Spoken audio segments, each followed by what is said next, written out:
I'm running out of time, every day goes by so fast,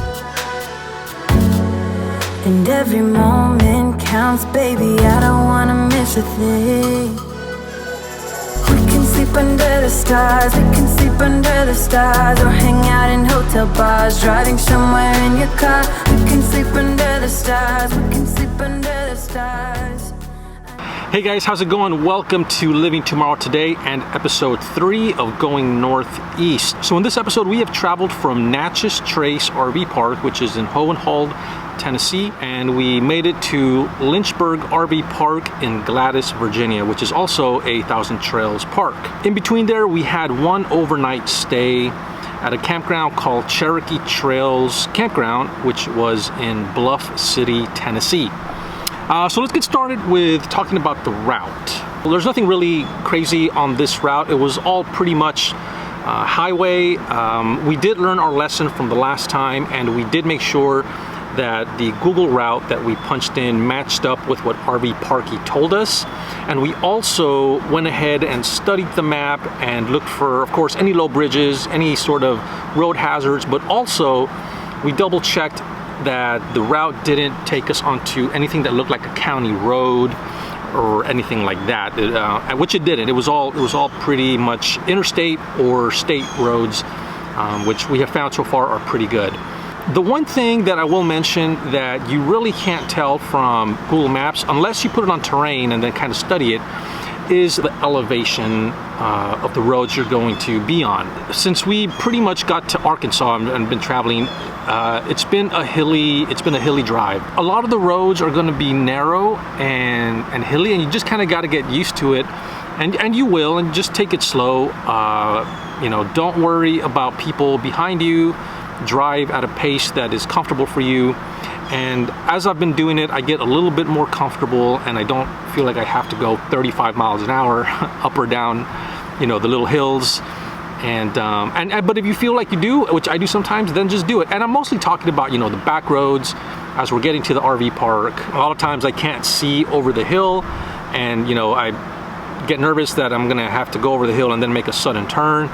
It's happened a few times, but, you know, again, just go at a pace that's good for you and you should be fine. So let's transition over to our overnight stay.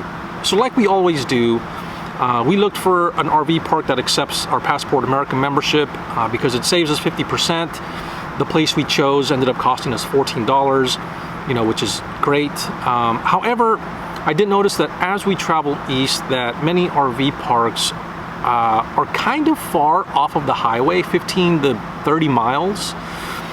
And that's not necessarily bad on its own, but the bad part is that the back roads, when you're leaving the interstate, tend to get really hilly and really small, especially going to the RV parks. I don't know why that is, but it just seems to be what it is. And that is what happened this time going to this RV park, which was Cherokee Trails. It was a great RV park. It was beautiful scenery, but the road to get in there was tiny. And when I say tiny, I mean one vehicle could fit on the road, and that was it. And now that wasn't the entire drive in. That was probably the last 2 miles or so. The rest of it was small, but 2 vehicles could fit, you know, one going either direction. But the last little bit of it was just one car. And I actually asked the owner, I said, what happens when, you know, 2 vehicles, or especially 2 RVs, have to cross each other? And he said that that's only happened like twice in several years. And basically it was like, you know, they'll figure it out. So I didn't really like that. I was kind of nervous when we were leaving that would be the case, and it would be 3 times now, but it ended up not happening. To be honest, the thing with going that far off with really tiny roads and, you know, a bunch of hills is that I go really slow. So a 30-mile detour isn't going to take me just 30 minutes. It's going to take me longer because I'm not going anywhere 60 miles an hour. And I really feel like that's just a huge waste of time. So honestly, I would prefer to just either drive further and find an RV park right off the highway, or completely just forget about Passport America and just pay the extra $15 and get just another RV park that is right off of the highway. So day 2, as we're leaving, once we get out to the highway, again, nothing major, just pretty much regular highway. There haven't really been any really big grades that we've had to avoid. I think we've only come across one sign that gave you the grade warning, and it was only 4% grade, and it really didn't feel that bad. So far the highway has been pretty good. So I wanted to just shoot something real quick about stopping for gas or stopping for anything at gas stations, and some of them are really nice and designed for RVers and truckers and automobiles. For example, the Flying J that I'm at right now has a specific area for RVers, which is really nice, and they had, I think it was 3 or 4 pumps that were just for RVers, so you can pull in there, get fuel. And then where I'm at right now is RV parking. Most of the time what we end up doing is we go to where the 18-wheelers are, and so far we haven't had any problems, but I have read in some places that sometimes 18-wheelers don't like when RVs do that, you know, because they are professional drivers, and, you know, stopping and everything they do is for their livelihood and for, you know, the benefit of everybody for whatever they're moving. So I kind of understand that. One thing we try and do is stay out of their way. We don't park right at the front. We don't take the closest truck stop to the store, and, you know, we make sure we wait in line for an open pump if we have to go to the trucker section. I don't know if every Flying J is like this, but this one's pretty cool. We'll probably start stopping more at Flying J's if we can, just because they have a specific section for us. Unfortunately though, even though they do have RV parking, we're so long, the RV is 37 feet, the truck is 21 feet, and then we have about another foot right there with the Hensley hitch, so it's hard for us to stay within the length of the lines, but it is what it is. All right, we need to run inside and grab some snacks and make it to our next destination. We'll see you later. So then we made it to Gladys, Virginia, which was Lynchburg RV Park, 1,000 Trails Resort. There was a couple of things though that I really just, I don't know, didn't like with the park. One thing was that it seemed like a lot of the larger open spots were taken by people that might be living there full time, which only left smaller spots for an RV of our size, which is 37 feet. But they were really narrow. In fact, we had to make sure that as we were opening the slide, that one of our slides wasn't going to hit the water hose connection, because we couldn't go any further back and we couldn't go too much further forward or the truck wouldn't fit. The spot was barely big enough for us and not a whole lot of room side to side.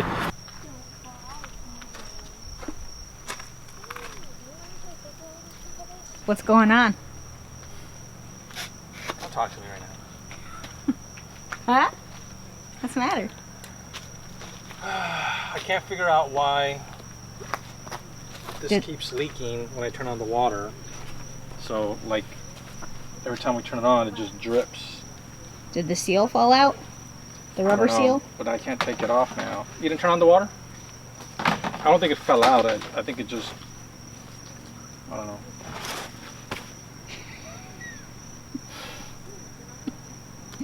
Is it time for a drink? Check, please. I have an extra hand. We're not going to have a filter on right now. Okay, we'll have to just buy more bottled waters to drink, I guess. I'm just going to drink out of it. This is Virginia. They have clean water here. Another thing that was just kind of annoying was that the main gate, at least not any time that we came through the gate, there was never anybody there.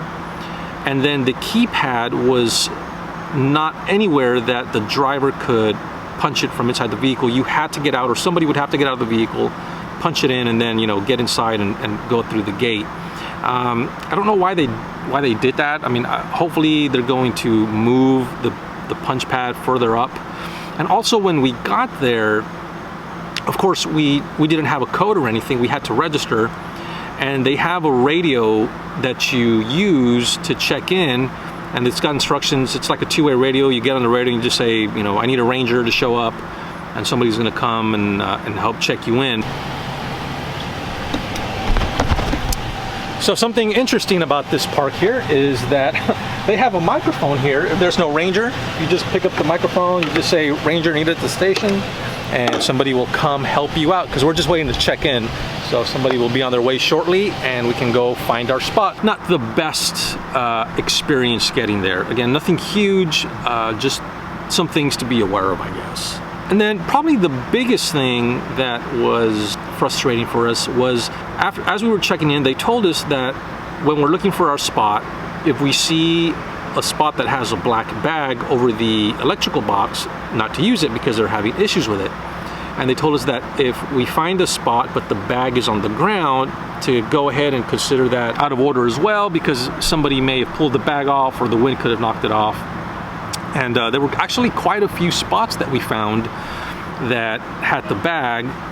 And then we ended up backing into a spot. Afterwards, we see that the bag is on the floor, kind of underneath some dirt. So we had to change spot. We didn't want to risk completely setting up and then realize that there's issues with the power. So we moved over one spot, which we didn't see a bag anywhere, but every single day, at least once, the power would trip.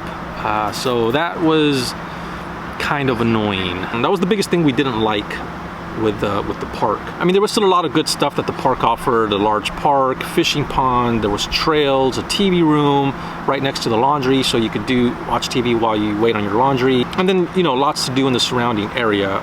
Would I stay there again? Yes, I would. If I was going through the area, I wouldn't go out of my way to go to that park. So, you know, take that for what it's worth. The internet situation was kind of iffy. It definitely wasn't the best we've been at. Like a lot of parks that we've been to, when we first got there, it worked okay. We were still able to stream Netflix, but as it got closer to the weekend, especially being a Labor Day weekend, and more people got there, the internet really started to go down, and eventually it just really didn't work at all, or it was extremely, extremely slow. I was trying to use my Verizon prepaid plan. My AT&T plan actually worked a little better off of the phone. So as far as phone calls worked okay. Just data service was kind of spotty. Well, that's gonna do it for this episode. Not a whole lot to share on this one. Nothing exciting happened, which was good. If you guys are new to the channel, please consider subscribing. Give us a thumbs up if you learned something in this video, and as always, hit that notification bell so you know as soon as we put out a new video. So from Lynchburg, we are gonna make our way to Williamsburg, Virginia, so we can explore all that area, make our way to DC, and then from there, I'm not sure. I'll see you guys at the next one. Bye.